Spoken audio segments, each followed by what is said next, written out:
রোজ সকালের মতো আজও উপস্থিত হয়েছি উন্নত কৃষি প্রযুক্তির বার্তা নিয়ে সকলকে স্বাগত জানিয়ে শুরু করছি আজকের অন্নদাতা। আমাদের রাজ্যে যে সমস্ত ফলের চাষ হয় তার মধ্যে একটি হলো স্ট্রবেরি।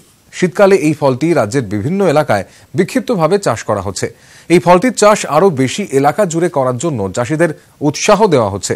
উত্তর ২৪ পরগনা জেলার বনগাঁর কৃষক তপন বিশ্বাস ৩ বছর ধরে স্ট্রবেরির চাষ করেছেন। তিনি এই ফলটি চাষে তার অভিজ্ঞতার কথা বললেন আমাদের। আমি এই ৩ বছর এই স্ট্রবেরিটা চাষ করছি। প্রথম যখন শুরু করেছিলাম মাত্র ২০০ চারা দিয়ে শুরু করেছিলাম, এইখানেই লাগিয়েছিলাম। সে বছর আমি বেশ লাভবান হয়েছিলাম। প্রায় ২০০ চারাই আমার প্রায় ৫-৭ হাজার টাকা লাভ হয়েছিল। আর গত বছর অন্য জমি লিজ নিয়ে প্রায় ৩৫০০ চারা লাগিয়েছিলাম। প্রায় সবটাই মাটিতে আর অল্প কিছু টবে ছিল। গত বছর আমি প্রায় ৭০-৮০ হাজার টাকার মতো ফল বিক্রি করেছি। তাতে আমার খরচের থেকে দ্বিগুণ লাভ হয়েছিল এবং প্রচুর লোক আমার সঙ্গে যোগাযোগ করেছিল চারার জন্য। নিজের চারা এবছর আমি ৭০০-৮০০ মতো লাগিয়েছি, আর কিছুটা চারা আমি বাইরে থেকে কিনে নিয়ে এসেছি। তো এবছর একটু আমাদের মনে হচ্ছে তাড়াতাড়ি ফল এসেছে এবং ফলের সাইজগুলো খুবই ভালো এবং ফলগুলোর টেকসইও খুবই ভালো। ফলগুলো বেশ মোটা মোটা আর ধরনও বেশ ভালো। আশা করছি অন্যান্য বছরের থেকে এবছর বেশ লাভ করতে পারবো। আমি মালচিং পেপারে প্রায় ৭০০ লাগিয়েছি। মালচিং পেপারের সুবিধা কি, নিচে থেকে ঘাসটা হয় না। আর টবে করেছি ৮০০। আর মালচিং পেপারে কী হয়, রোদটা রিফ্লেক্ট হয়ে যায়, এতে গাছের খুবই উপকার হয়। তারপরে খোল সার তেল দিতেও সুবিধা হয়। আর গাছের গ্রোথ দুটোরই প্রায় সমান, কিন্তু মালচিং পেপারে জলটা দিতে আরও বেশি সুবিধে। ওটা আপনার সেচ প্রণালীতেও দেওয়া যায়। আর টবে জলটা একটু ঘন ঘন দিতে হয়। কোকোপিটে চাষ হয়, কোকোপিট জলটা বেশিক্ষণ ধরে রাখতে পারে না, তাই মালচিং পেপারই বেশি ভালো। আচার উপরে করেছি মেনলি জায়গার অভাবে। ফল ডিসেম্বরের প্রায় ২০ তারিখ থেকে এবার উঠেছে। ৫০০ গ্রাম কি ২৫০ গ্রাম করে হতো, কিন্তু আজকে জানুয়ারির প্রথম থেকে প্রতিদিনই ১ কেজি ১.৫ কেজি করে ফল উঠছে এবং এই ফলের দামটাও এবার এখন ভালো, মোটামুটি ২৫০ টাকা করে ২২০। কিন্তু কলকাতার বাজারটা আরও ভালো। কলকাতায় এখন ৩০০ টাকা করে কেজি দিচ্ছে এবং সেখানে কোনো প্যাকেট ছাড়াই, প্যাকেট বাদেই ৩০০ টাকা কলকাতায়। টবের ব্যাসার্ধ হচ্ছে ৮ ইঞ্চি, আর এখানে ২ থেকে ৩ কেজি মতো কোকোপিট লাগে। হয়তো ২৫০ গ্রাম মাটি ওর সাথে মিশাতে হয়, আর কিছু জৈব সার একদম লাস্ট শেষে দিতে হয়। যখন চারাটা লাগানো হয় তখনই কম্পোস্ট সার অল্প, ওই ১০০ গ্রাম ১৫০ গ্রাম মতো কম্পোস্ট সার দিয়ে চারাটা লাগানো হয়। চারা লাগানোর সাথে সাথেই ছত্রাকনাশক ব্যাবিস্টিন দিতে হয়। তারপরে মোটামুটি ৭-৮ দিন পর থেকে স্বাভাবিক ছত্রাকনাশক, তারপরে খোল সুজলা এগুলো প্রয়োগ করা হয়। মোটামুটি লাগানোর ১ মাস পর থেকে ফুল ফল চলে আসে। পুজোর পরপরই, মানে নভেম্বর মাসের দিকেরই এগুলো, নভেম্বরের প্রথমেই একেবারে লাগানো। এই জন্যই আমি ডিসেম্বরের শেষের দিক থেকেই ফলটা পাচ্ছি। এটা ফাল্গুন মাসের ১৫ অবধি ভালো ফল পাবো। তারপরে পয়লা বৈশাখেও গত বছর আমি ফল তুলেছিলাম, কিন্তু তখন কম হয়ে যাবে। হয়তো এখন যদি ডেলি ৫ কেজি পাই, তখন হয়তো ১ কেজি ৫০০, কিন্তু তারপরে তো আর গাছটা বাঁচে না। মোটামুটি চৈত মাসের ১৫ তারিখ অবধি ভালোভাবে পাবো।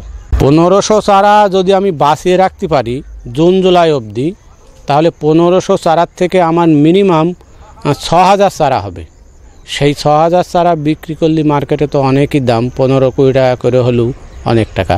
ওই ৬০০০ চারা থেকে আবার আমার যখনই নভেম্বর ডিসেম্বর আসবে তখন কিন্তু আবার চারা দেবে। সুতরাং বাঁচিয়ে রাখতে পারলে দুবার চারা হয়। একটা গাছ থেকে আপনি 10টা চারা পেতে পারেন। এবং সবচেয়ে বড় কথা, পুরনো গাছে ফল বেশি হয় এবং তার ফলের সাইজটা খুবই ভালো হয়। তাতে এক একটা গাছে ২০-২২টা করে ফল হয়েছে এবং সে ফলের ওয়েটও প্রায় ৫০ গ্রাম ৬০ গ্রাম করে। যেহেতু আমার সরঞ্জামগুলো তো ২-৩ বছর ধরেই আছে, আমার এই টব এবছর কিনতে হয়নি। একটা টব ৪-৫ বছর চলে যায়। তা নতুন করে যদি ধরতে হয় তাহলে একটা টবে চাষ করতে গেলে আপনার চারা টারা দিয়ে এই ৬০ টাকা মতো একদম নতুন অবস্থায়। কিন্তু একটা গাছে ১ কেজি ফল তো হয়ই, তাই ১ কেজি ফলের দাম প্রথম দিকে তুলতে পারলে ২৫০-৩০০ টাকা। সুতরাং সেক্ষেত্রে ডবল লাভ হয়। তারপরে সেই চারা গাছটাকে বাঁচিয়ে রাখলে পরের বছর কিন্তু তার কোনো খরচ নেই, শুধুমাত্র মাঝে মাঝে সে ছত্রাকনাশক, খোল এবং অন্যান্য ওষুধ স্প্রে করবে। আমার তো সবই জৈব সার, এই রাসায়নিক সারের দিয়ে এ চাষ হয় না বললেই চলো। ওই কিছু ছত্রাকনাশক আর পোকা মারার ওষুধই লাগে, বাকিটা কিন্তু সবই জৈব। এই গাছের রোগ পোকা বলতে ছত্রাকটাতে খুবই লাগে, আর লাল মাকড় লাগে। লাল মাকড় বছরে হয়তো একবার দুবার লাগে, সেই জন্য খুবই আমরা কেয়ার রাখি। আর ছত্রাকনাশকটা আমরা নিয়মিতভাবে স্প্রে করি যাতে ছত্রাক ওতে নাম মোটেই না লাগতে পারে। আর লাল মাকড় তার জন্য আমরা ডন নাম্বার 1 এবং আরও যে সমস্ত ওষুধগুলো আছে সেই সমস্ত ওষুধগুলো প্রয়োগ করি। স্ট্রবেরি গাছের একটা ধর্ম কি, যে যদি বেঁচে থাকে তাই ফল দেয়, যে ফল পেতে কোনো অসুবিধা নেই, যে গাছ হইলো অথচ ফল হলো না, এরকম কোনো ঘটনা কিন্তু ঘটে না। গত বছর অন্নদাতাতে দেখার পরে সরকারি স্তর থেকে প্রচুর লোক আমার খেতে এসেছিলেন, তারা আমাকে সহযোগিতার আশ্বাস দিয়েছিলেন। এই ব্যাপারে আমি সরকারি যারা আধিকারিক আছে তাদের অবশ্যই ধন্যবাদ জানাই। অন্নদাতা অনুষ্ঠানে দেখানোর পরে কলকাতা এবং অন্যান্য জেলা থেকেও আমার কাছে মানুষজন এসছেন, তারা আমার কাছ থেকে চারাও চেয়েছিলেন। শীতকালে উৎপাদিত ফুলগুলোর মধ্যে অন্যতম অ্যাস্টার। এই ফুলটির চাষও বেশ সহজ। আজ আমরা যাব নদিয়া জেলার নাকাশিপাড়া ব্লকের প্রগতিশীল কৃষক বন্ধু ভূষণদের অ্যাস্টার ফুলের জমিতে। তিনি অন্যান্য ফুল চাষের পাশাপাশি 1 বিঘা জমিতে অ্যাস্টারের চাষও করছেন। এই ফুল চাষে তিনি কি পরিচর্যা করে চলেছেন সেই বিষয়ে তার অভিজ্ঞতা জানালেন। আমি বিভিন্ন রকম ফুল এবং সবজির চাষ করি। আমার পলি হাউসও আছে এবং ওপেন ফিল্ডে বিভিন্ন রকম ফুলের চাষ করি। তার মধ্যে আমি অ্যাস্টারও প্রতি বছরই করি। এটা একটা মূলত সিজন ফ্লাওয়ার, আর এই সিজন ফ্লাওয়ার একটু দেখে শুনে করতে হয়, অর্থাৎ যেটা আমাদের মূল লক্ষ্য থাকে অঘ্রাণ মাসের বিয়ের লগ্ন, ওটাকে প্রথম লগ্ন ধরতে পারলে খুবই ভালো হয়। এছাড়াও মাঘ মাস ফাল্গুন মাসেও লগনগুলো আছে, এদিকে লক্ষ্য রেখে আমাদের চাষটা শুরু করতে হয়। এই অ্যাস্টার চাষ শুরু করতে গেলে প্রথমেই আগে বীজতলা তৈরি করতে হবে। এই বীজতলাটা তৈরি করার জন্য 3 ফুট চওড়া এবং জমি অনুসারে দৈর্ঘ্য করে বেড তৈরি করতে হবে।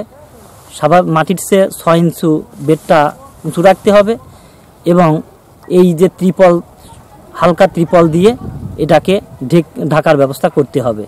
তা না হলে বৃষ্টি হলে এই চারা নষ্ট হয়ে যেতে পারে।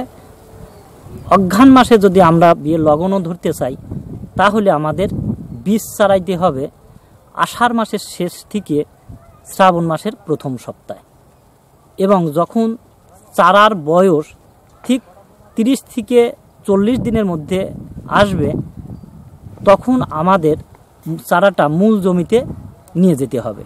বীজতলায় গুড়া পচা রোগটা বেশি লাগে, এই জন্যে আমি বীজতলাটা তৈরি করার আগে অনেক আগে থেকে প্রিপারেশনটা নিতে হবে। কিছু গোবর সার দিয়ে আর টাইকোডামা ভিরিডি দিয়ে পাতলা ত্রিপল দিয়ে অন্তত 10 থেকে 15 দিন ঢেকে রাখবে। ঢেকে রাখার পরে সেই ত্রিপলটা ফেলে দিয়ে আবার রোদে মাটিটা শুকিয়ে নিয়ে বীজতলাটা তৈরি করলে এই পচা রোগটা কিন্তু সহজে আসবে না। এবার এই মূল জমি একটু বেলে দোআঁশ মাটি হলে ভালো হয় এবং আশেপাশের জমির চেয়ে একটু উঁচু হতে হবে যাতে জল না জমে। প্রথমেই মাটি তৈরির সময় আমাদের পর্যাপ্ত পরিমাণে গোবর সার, সর্ষের খোল, নিম খোল এবং বিঘায় 20 কেজি ফসফেট, 10 কেজি পটাশ দিলেই যথেষ্ট, অথবা যদি পটাশ ফসফেট না থাকে বিঘায় 15 থেকে 20 কেজি 10-26-26 এই দিয়ে মাটিটা তৈরি করতে হবে। 5 থেকে 6 ঘা চাষ দিতে হবে, দিয়ে তারপরে বেড তৈরি করতে হবে। বেডটা 3 ফুট অন্তর যদি টানা যায় তাহলে বেডটা সুন্দর বেড তৈরি হয়ে যাবে। এই বেডে ডবল লাইনে অ্যাস্টার ফুলটা লাগানো হয়। অ্যাস্টারটা লাগানো হয় 8 থেকে 10 ইঞ্চি দূরত্বে। চারা থেকে চারার দূরত্ব থাকবে 8 থেকে 10 ইঞ্চি। এইভাবে চারা লাগালে প্রায় বিঘায় 9 থেকে 10 হাজার চারা ধরে। অ্যাস্টার ফুল এই যে বিভিন্ন কালারের হয়, 5-6টা কালারের হয়। একটা গাছ থেকে ভালো কোয়ালিটি সম্পূর্ণ ফুল 10 থেকে 12টা নেওয়া যায়। অ্যাস্টার চাষ করতে গেলে কিছু কিছু সমস্যা হয়, রোগ এবং পোকামাকড়ের সমস্যা হয়, এবং যদিও আসে বিভিন্ন রকম পচার ওষুধ আছে, ক্যাপটাপ এবং হেক্সোকোনাজল এবং এর সঙ্গে ব্যাকটেরিয়া নাশকের সংমিশ্রণ দিলে ভালো ফল পাওয়া যায়। মূল জমিতেও চারা লাগানোর পরে কিছু সাদামাছিরও সমস্যা থাকে। এই সাদামাছির জন্য বাজারে বিভিন্ন রকমের এখন ওষুধের শেষ নেই, নিয়মিত ব্যবহার করলে ভালো রেজাল্ট পাওয়া যায়। অ্যাস্টার চাষে আরেকটা রোগ লাগে, সেটা হচ্ছে পাতা লাল হয়ে যায়। এই জন্য মেটালাক্সিল ম্যানকোজেব গ্রুপের ওষুধ ব্যবহার করলে ভালো ফল পাওয়া যায় এবং মাঝে মধ্যে নিম তেল অবশ্যই দিতে হবে।